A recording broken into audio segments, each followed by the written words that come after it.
बाखबर ज़राए के मुताबिक PSL तो अभी जारी सारी है। जो हालात अभी चल रहे हैं, इन जंग का समा है इस वक्त। भारत मुसलसल ड्रोन अटैक्स किए जा रहा है। अभी अगर हम देखें तो आज सुबह लाहौर में एक ड्रोन अटैक हुआ, और अभी कुछ ही देर पहले सिंध के इलाके ढेरकी में ड्रोन अटैक हुआ है इंडिया की तरफ से। तो क्या इन हालात में PSL कंटिन्यू हो पाएगा? ये एक बहुत बड़ा सवाल है जो हम सबके जहनों में आ रहा है। क्या PCB PSL को जारी रखेगा या पोस्टपोन कर देगा? क्योंकि इस तरह की सिचुएशन में ऑब्वियसली जितने भी आपके जो ये फॉरेन प्लेयर्स हैं, क्या इस सिचुएशन में, उस तैयारी में मजीद खेल पाएंगे? कल का तो मैच हो गया अल्हम्दुलिल्लाह। आज भी मैच है कराची किंग्स का पेशावर जल्मी से। सो लेट्स सी, जो हो ये कि अच्छा हो, क्योंकि उधर भी IPL चल रहा है। लेकिन खुदा न खास्ता अगर PSL पोस्टपोन करना पड़ा, फिर तो डेफिनेटली आवाम की भी हटिएगी, और आवाम का भी फिर ये मुतालबा होगा कि इंडिया पर भी जवाबी कार्रवाई करो, और ऐसी करो कि IPL भी वहाँ पे पोस्टपोन हो जाए। ऑब्वियसली नो डाउट के भारतीय तैयारे पाकिस्तान ने मार गिराए, लेकिन ये जो ड्रोन अटैक्स हो रहे हैं, ये जो है ये लम्हा फिक्रियाँ पाकिस्तान के लिए, और पाकिस्तान को भी अब इसका मौसर तरीन जवाब देना चाहिए। ये आवाम की आवाज़ है। आवाम अभी ये सवाल कर रही है हमारी अस्करी क़यादत से कि अब भारत को मौसर जवाब दिया जाए। ये these drone attacks from India should not be accepted at all, simple as that. क्योंकि हम जंग नहीं चाहते, और हमारी अवली कोशिश थी कि ये जंग ना हो, लेकिन ये इंडिया ने ये जंग मुसल्लत की है, बिल्कुल उसी तरह जिस तरह इसराइल ने फ़लस्तीन पर जंग मुसल्लत की थी। और अभी भी इसराइल ताबड़तोड़ हमले कर रहा है, चाहे वो गाज़ा हो, यमन हो। यमन उसकी सज़ा भुगत रहा है। तो ये बात भी जहन में रखनी ज़रूरी है कि इस वक्त के आलम इस्लाम ख़तरे में है। ये बात जितनी जल्दी हम मुसलमानों की समझ में आ जाए उतना ही अच्छा होगा, और मुसलमान मगर मुत्तहिद हो जाए तो क्या ही बात है। लेकिन सबसे बड़ा प्रॉब्लम मुसलमानों का ये कि वो मुत्तहिद ही नहीं हो पा रहे।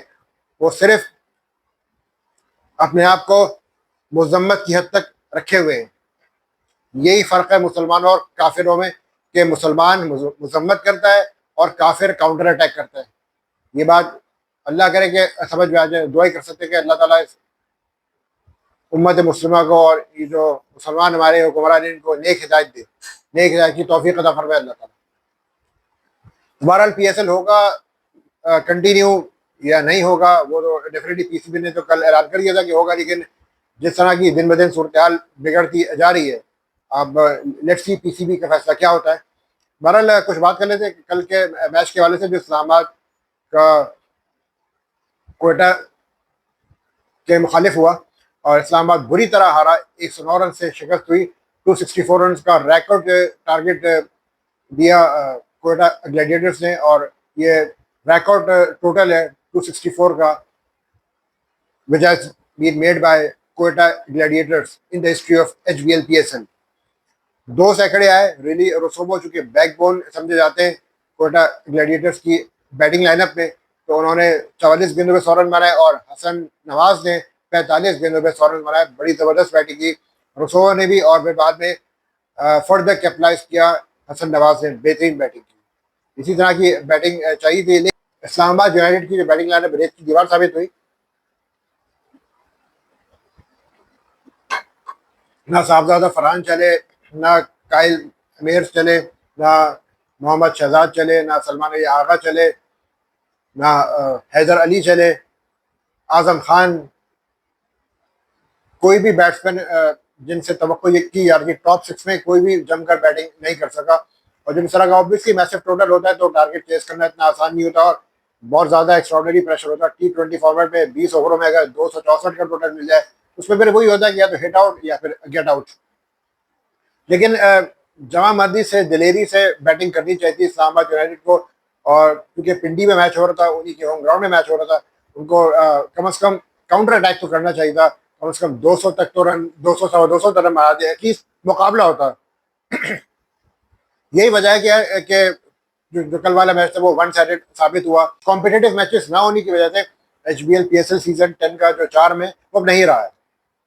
अब वही बात है, एक टीम 264 में रही, कम से कम अगली टीम 220 230 तक तो जाएगा कम से कम, अगले को टफ फाइट हो जाए। अब जब कॉम्पिटेटिव मैचेस नहीं होंगे तो फिर पब्लिक बोर हो जाएगी, सिंपल एज दैट। और इसी हवाले से हो रही है बातें।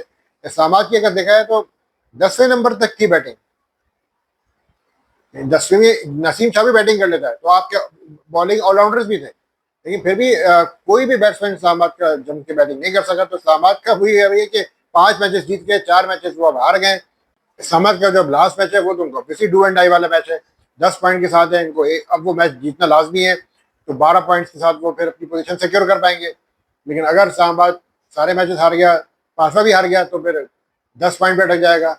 लाहौर कलंदर्स का जो मैच है वो पेशावर जल्मी से आखिरी मैच है, और लाहौर और पेशावर आज है, कराची और पेशावर का है। कराची को भी मैच जीतना लाजमी ताकि वो अपनी पोजीशन को फर्मली सिक्योर कर सके। तो उसके 12 पॉइंट होंगे, पेशावर जल्मी के 8 पॉइंट हैं, 2 मैचेस जीतने लाजमी है, तो फिर 12 पॉइंट होंगे। अगर दोनों मैच हारता है तो फिर 8 पॉइंट रह जाएंगे, तो फिर इस्लामाबाद का चांस बन जाएगा।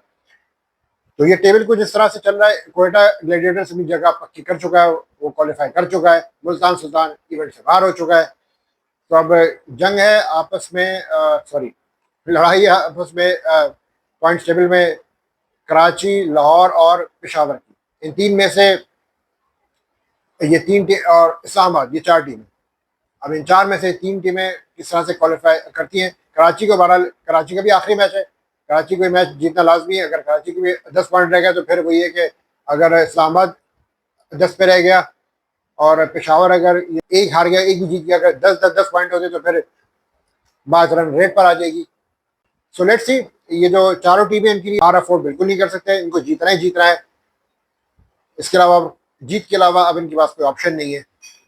क्या होता है ये तो आने वाला वक्त ही बताएगा, और दुआ करते हैं कि अल्लाह ताला हम सबको अपने हिफ्ज़ व अमान में रखे, और जो भी हो मुल्क के हक़ में बेहतर हो। और ये जो इस वक्त जो हालत जंग में अगर देखा है तो पाकिस्तान भी और इंडिया भी, और इंडिया ने ये जो कि जंग मुसल्लत की है, और जिस तरह से इंडियंस ने सिविलियंस को निशाना बनाया, बकौल उनकी जी के उनके ठिकानों पर की बमबारी, क्या हुआ, नतीजतन सिविलियंस मरे, औरतें बच्चे मरे। तो इस पर अवाम का बहुत शदीद गम गुस्सा है, और अवाम अभी मुतालबा कर रही है हुकूमत पाकिस्तान से भी और फौज पाकिस्तान से भी कि अब भारत को मौसर तरीन जवाब दिया जाए, उन्हीं के जवाब में मुंह तोड़ जवाब दिया जाए।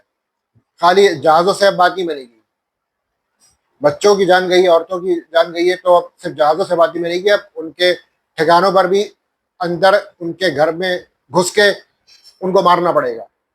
अब इसके अलावा कोई ऑप्शन नहीं, क्योंकि जंग का महाज उन्होंने खोला है, हमने नहीं खोला। अब जंग चूंकि मुसरत कर दी गई है तो उसका जवाब देना बनता है, सिंपल।